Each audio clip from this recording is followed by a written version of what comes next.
hipertensi yang muncul 20 minggu setelah usia kehamilan. Preeklamsia ditandai dengan peningkatan tekanan darah sistolik lebih dari sama dengan 140 mmHg dan tekanan darah diastolik lebih dari sama dengan 90 mmHg disertai dengan adanya proteinuria. Preeklamsia juga dikaitkan dengan beberapa tanda dan gejala seperti sakit kepala, gangguan penglihatan, nyeri epigastrium, dan juga edema. Epidemiologi dari preeklamsia. Penyebab kematian ibu dengan gangguan hipertensi dalam kehamilan ini mencapai angka 18%, yaitu dengan kisaran 62 sampai 77 ribu kasus kematian ibu setiap tahunnya berdasarkan dari angka kelahiran bayi yang mencapai 127 juta per tahunnya. Preeklamsia sendiri menjadi salah satu dari 3 penyebab morbiditas dan juga mortalitas ibu di seluruh dunia. Menurut Organisasi Kesehatan Dunia (WHO) menyatakan bahwa preeklamsia ini menjadi bertanggung jawab langsung atas 70.000 kasus kematian ibu di seluruh dunia. Selain morbiditas dan mortalitas dari ibu, preeklamsia juga menjadi penyebab morbiditas dan mortalitas bayi dengan angka kasus mencapai 500.000 kasus per tahunnya. Di Indonesia sendiri, preeklamsia dengan gejala berat dan juga eklamsia mencapai presentasi 1,5 sampai 25% untuk angka kematian ibu dan 45 sampai 50% kasus untuk kematian bayinya. Etiologi dan faktor risiko penyebab terjadinya hipertensi dalam kehamilan hingga saat ini belum diketahui dengan jelas. Banyak teori yang telah dikemukakan mengenai terjadinya hipertensi dalam kehamilan. Beberapa faktor risiko terjadinya preeklamsi yaitu antara lain riwayat keluarga yang pernah preeklamsi atau eklamsi, riwayat preeklamsi atau eklamsi sebelumnya, kemudian usia ibu yang lebih dari 35 tahun atau usia ibu yang ekstrim, kemudian kehamilan kembar, dan juga riwayat hipertensi kronis. Ini adalah patofisiologi dari preeklamsi. Nah, patofisiologi dari preeklamsi ini terjadi 2 tahap. Yang pertama yaitu tahap plasenta dan yang kedua adalah tahap sistemik. Untuk yang tahap plasenta ini itu terjadi pada 20 minggu awal pertama kehamilan. Nah, nanti pada tahap ini yaitu terjadi remodeling dinding pembuluh darah arteri spiralis yang tidak berkembang dengan baik. Nah, nanti remodeling itu menyebabkan plasentasinya menjadi abnormal sehingga memicu iskemik dari plasentanya. Nah, pada tahap plasenta ini nanti proses diferensiasinya itu kurang berjalan dengan normal atau kurang berjalan dengan baik. Selanjutnya untuk tahap yang kedua yaitu tahap sistemik itu terjadi pada paruh kedua dari masa kehamilan. Ini merupakan tahap klinis dari preeklamsinya yang dimana terjadi respon inflamasi sistemik ibu yang berlebihan dan terjadi disfungsi endotel. Kemudian selanjutnya saya akan menjelaskan mengenai penegakan diagnosis. Untuk penegakan diagnosis itu yang pertama kita lihat dari anamnesanya. Dari anamnesa kita lihat di mana adanya riwayat atau faktor risiko terjadinya preeklamsi. Kemudian yang kedua kita lihat dari pemeriksaan fisik dan pemeriksaan penunjangnya, di mana di sini didapatkan adanya hipertensi yang baru terjadi pada saat kehamilan, di mana usianya itu di atas 20 minggu dengan proteinuri positif atau adanya protein di dalam urin, dan semisal tidak ada protein urin maka bisa kita lihat adanya kegagalan organ, di mana kegagalan organnya itu bisa salah satu atau beberapa gejala seperti adanya yang pertama itu trombositopeni, kemudian yang kedua adanya kegagalan pada ginjal seperti adanya kreatin serum itu lebih dari 1,1, kemudian adanya gangguan liver seperti peningkatan konsentrasi aminotransferasenya lebih dari meningkat 2 kali daripada normal, kemudian adanya nyeri di epigastrik atau di regio kanan atas abdomen, kemudian selanjutnya didapatkan adanya edema paru. Kemudian bisa juga didapatkan adanya gangguan seperti neurologi seperti shock, kemudian nyeri kepala, dan adanya gangguan visus. Kemudian untuk gangguan yang lain itu seperti adanya gangguan pertumbuhan janin seperti HRDF, kemudian oligo, dan adanya fetal growth restriction. Itu yang tadi saya jelaskan itu merupakan penegakan diagnosis secara umum. Untuk penegakan diagnosis secara dibagi dalam klasifikasinya itu dibagi menjadi 2. Yang pertama adalah preeklamsi tanpa dengan gejala berat, kemudian yang kedua adalah preeklamsi dengan gejala berat. Yang pertama itu adalah preeklamsi tanpa dengan gejala berat. Nah, untuk kriterianya itu yang pertama adalah usia kehamilan lebih dari sama dengan 20 minggu. Kemudian yang kedua itu didapatkan adanya tekanan darah sistoliknya itu di atas sama dengan 140 mmHg dengan diastoliknya itu di atas sama dengan 90. Kemudian proteinurinnya itu positif 1 dalam dipstiknya. Kemudian itu dalam mg per 24 jam itu didapatkan lebih dari sama dengan 300 mg per 24 jam. Kemudian jika tidak ada proteinuri positif, maka bisa dilihat dari adanya kegagalan organ, di mana adanya salah satu dari gejala tersebut yang tadi sudah saya jelaskan. Kemudian yang kedua itu adalah preeklamsi dengan gejala berat, di mana kriterianya ini hampir sama dengan yang awal yang tanpa gejala berat, di mana itu usia kehamilannya lebih dari sama dengan 20 minggu. Kemudian proteinurinnya itu lebih dari dipstiknya itu lebih dari sama dengan positif 1 atau di atas 300 mg per 24 jam. Kemudian jika tidak ada proteinuri, maka bisa dapat dari kegagalan organ atau adanya salah satu gangguan pada organnya seperti yang tadi sudah disebutkan. Nah, perbedaannya itu untuk yang gejala berat itu didapatkan tekanan darahnya itu sistoliknya itu adalah di atas sama dengan 160 mg mmHg dengan diastoliknya itu di atas sama dengan 110 mmHg. Baik, untuk selanjutnya di sini diagnosis banding. Diagnosis banding dari preeklamsi dengan gejala berat itu ada beberapa, yakni hipertensi gestasional, hipertensi kronis, dan preeklamsi. Untuk hipertensi gestasional sendiri itu nuansa hipertensi yang mulai pada usia kehamilan lebih dari 20 minggu. Ini hipertensi terjadi tanpa adanya proteinuri dan menghilang setelah 3 bulan pasca persalinan. Untuk hipertensi kronis sendiri itu timbul pada usia kehamilan kurang dari 20 minggu atau pertama kali terdiagnosis di lebih dari 20 minggu usia kehamilan dan menetap sampai 12 minggu pasca persalinan. Untuk preeklamsi sendiri ini didapatkan gejala preeklamsi pada pasien hipertensi kronis, kondisi hipertensi kronis yang memberat setelah usia kehamilan lebih dari 20 minggu. Baik, selanjutnya di sini saya akan menjelaskan mengenai tata laksana preeklamsia tanpa gejala berat. Jadi pada preeklamsia tanpa gejala berat di sini dapat dilakukan persalinan dengan indikasi yang pertama yaitu kehamilannya pada usia lebih dari sama dengan 37 minggu, atau jika dia kehamilannya pada rentang usia kurang dari sama dengan 34 minggu dengan indikasi satu terjadi persalinan atau ketuban pecah, kemudian yang kedua ada perburukan kondisi ibu dan janin, kemudian yang ketiga ditemukan pertumbuhan janin terhambat, kemudian yang keempat ditemukan adanya solusi plasenta. Kemudian jika misalnya usia kehamilan ibu itu kurang dari 37 minggu, maka dapat dilakukan perawatan poliklinis terlebih dahulu, yaitu evaluasi ibu dan janin dalam rentang 2 kali dalam seminggu.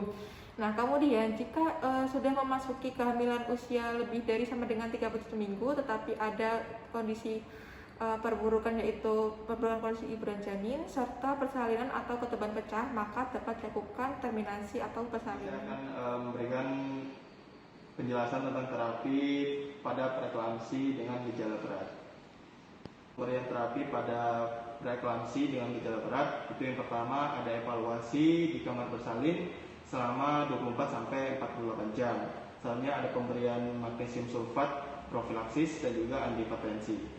Selanjutnya bisa dilakukan uji laboratorium, USG, serta cek kesejahteraan pada janin. Baiklah, setelah dilakukan evaluasi, terus pemberian obat seperti magnesium sulfat profilaksis dan antihipertensi, terus dilakukan USG juga. Selanjutnya perawatan ekspektatif, di mana perawatan ekspektatif itu meliputi ada tersedianya fasilitas perawatan maternal dan neonatus yang intensif, terus juga usia kehamilan dicek itu janin viabelnya itu 34 minggu, terus ada rawat inap, terus stok magnesium sulfat dalam 24 jam. Terus selanjutnya yang terakhir itu ada evaluasi ibu dan janin setiap hari. Usia kehamilannya lebih dari 34 minggu dengan adanya KPP atau infartu, terus selanjutnya ada perburukan maternal atau fetal, terus adanya salah satu gejala kontraindikasi perawatan ekspektatif itu tersebut bisa dilakukan persalinan. jika ada kontraindikasi seperti gawat janin, IUFB, solusi plasenta, terus ada HT kronis dengan tidak terkontrol, bahkan dengan janin tidak viabel, itu bisa dilakukan persalinan dengan menunggu stabil terlebih dahulu. Setelah dilakukan perawatan ekspektatif, mungkin akan menimbulkan komplikasi seperti gejala persisten, terus ada sindrom House, terus ada pertumbuhan janin yang terhambat, serta gangguan renal yang berat. Itu bisa diberikan pemberian kortikosteroid atau pematangan paru, serta nanti bisa dilakukan persalinan setelah 48 jam. Baik, untuk selanjutnya adalah komplikasi. Untuk komplikasi sendiri dari preeklamsi, jadi pada wanita yang mengalami preeklamsi pada kehamilan, dia akan beresiko terkena penyakit kardiovaskuler. Kemudian 4 kali lebih beresiko terkena penyakit hipertensi setelah kehamilan, dan juga 2 kali resikonya meningkat 2 kali lipat pada penyakit stroke, jantung iskemik, dan juga DVT. Selain itu, wanita dengan preeklamsi selama kehamilan itu juga punya resiko kematian yang lebih tinggi, khususnya disebabkan karena penyakit cerebrovaskuler. Selanjutnya saya akan menjelaskan mengenai prognosis. Jadi untuk penentuan prognosis ibu dan janin ini bergantung pada umur gestasi janin, kemudian ada tidaknya perbaikan setelah dilakukan proses perawatan, kemudian kapan dan bagaimana proses persalinan itu dilakukan, dan apakah terjadi eklamsia. Kemudian pada kematian ibu ini bisa mencapai 9,8% sampai 25,5%. Sementara pada kematian bayi ini sangat tinggi, bisa mencapai 42,2 dan sampai 48,9%. Terminologi umum pencegahan preeklamsia. Pencegahan preeklamsia sendiri dibagi menjadi 3, yaitu pencegahan primer, pencegahan sekunder, dan pencegahan tersier. Pencegahan primer artinya menghindari terjadinya penyakit, sedangkan pencegahan sekunder artinya memutus proses terjadinya penyakit yang sedang berlangsung sebelum timbul gejala atau kedaruratan klinis akibat penyakit tersebut. Yang ketiga yaitu pencegahan tersier. Pencegahan tersier berarti menghindari terjadinya komplikasi. Kemudian selanjutnya yaitu adalah pencegahan primer. Pencegahan primer sendiri merupakan upaya awal yang dilakukan sebelum seseorang menderita sebuah penyakit agar orang sehat tetap sehat. Pada pencegahan primer untuk kasus preeklamsia sendiri, yang pertama adalah istirahat yang cukup, kemudian diet rendah garam, rendah lemak, rendah karbohidrat, serta diet tinggi protein. Ibu hamil juga diharuskan untuk menjaga kenaikan berat badannya. Kemudian yang kedua, waspada terhadap adanya kemungkinan preeklamsia dan eklamsia apabila adanya faktor predisposisi. Kemudian yang ketiga adalah kunjungan antenatal care yang teratur. Kunjungan antenatal care yang teratur itu menurut WHO itu 8 kali. Yang pertama 1 kali pada trimester pertama, 2 kali pada trimester kedua, dan 5 kali pada trimester yang ketiga. Selanjutnya yaitu mengelompokkan semua golongan ibu hamil seperti ibu hamil primigravida, ibu hamil usia kurang dari 20 tahun, ibu kawin langsung hamil, kemudian ibu hamil dengan kemungkinan tinggi resiko preeklamsia atau eklamsia. Selanjutnya pencegahan sekunder. Pencegahan sekunder sendiri merupakan upaya untuk mencegah orang yang telah sakit agar tidak berubah menjadi lebih parah. Pada preeklamsi sendiri, pencegahan sekunder yang dilakukan yang pertama adalah pemeriksaan antenatal care yang teratur, bermutu, dan teliti. Harapannya dengan pemeriksaan antenatal care yang bermutu, teratur, dan teliti ini dapat mengenali tanda-tanda sedini mungkin mengenai adanya preeklamsia. Selanjutnya adalah terapi preeklamsia ringan yang dilakukan di rumah. Ibu dapat istirahat atau bed rest di rumah dengan berbaring ke kanan dan ke kiri. Harapannya dengan istirahat yang cukup ini dapat mengurangi udem dan hipertensinya. Selanjutnya yaitu memberikan suntikan sulfat magnesium 8 gram intramuskuler untuk mencegah kejang. Selanjutnya manajemen pada preeklamsia dengan gejala berat. Manajemen preeklamsia dengan gejala berat ini juga termasuk bagian dari pencegahan sekunder, di mana preeklamsia dengan gejala berat setelah dievaluasi di kamar bersalin selama 24 hingga 48 jam, kemudian sudah diberikan kortikosteroid untuk pematangan paru, sudah diberikan sulfat magnesium, dan sudah dilakukan USG dan evaluasi fetal well-being. Di sini kita lihat apakah ada kontraindikasi perawatan ekspektatif. Kontraindikasinya nanti akan saya sebutkan, diantaranya adalah eklamsia, edema paru, dan hipertensi berat. Nah, apabila terdapat kontraindikasi perawatan ekspektatif ini, maka ibu hamil dengan preeklamsia dengan gejala berat ini harus dilakukan persalinan atau terminasi kehamilan setelah vital sign-nya stabil. Selanjutnya ada komplikasi perawatan ekspektatif, di mana komplikasi perawatan ekspektatif itu seperti adanya sindrom HELLP dan gejala persisten, di mana dengan adanya komplikasi perawatan ekspektatif ini juga ibu hamil dilakukan terminasi, namun sebelumnya diberikan pemberian kortikosteroid sebagai pematangan paru dan persalinan setelah 48 jam. Baik, jadi dari hal ini perawatan ekspektatif sendiri dilakukan pada fasilitas perawatan maternal dan neonatal secara intensif dengan usia kehamilan 34 minggu, janin viabel, rawat inap, dan dilakukan evaluasi pada ibu dan janin setiap hari.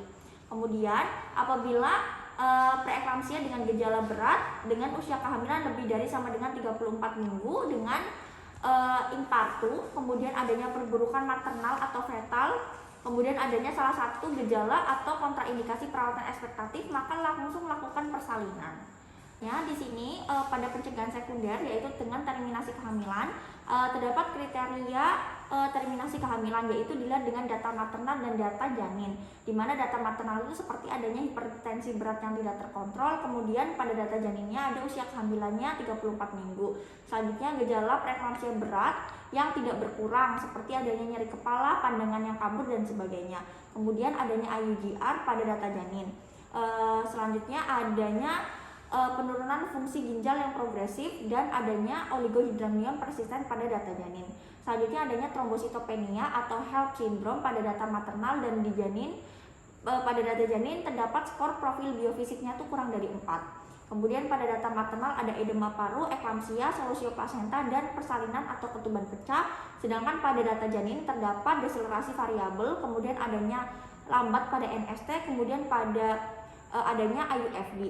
Nah, dari kriteria ini itu dapat dilakukan terminasi kehamilan untuk mencegah pencegahan sekunder atau memperburuk gejala pada ibu. Yang terakhir yaitu pencegahan tersier.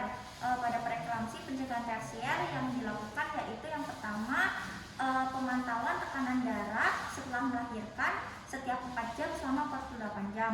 Kemudian yang kedua yaitu antikonvulsan diteruskan sampai 24 jam postpartum, dan yang terakhir pemantauan jumlah urin.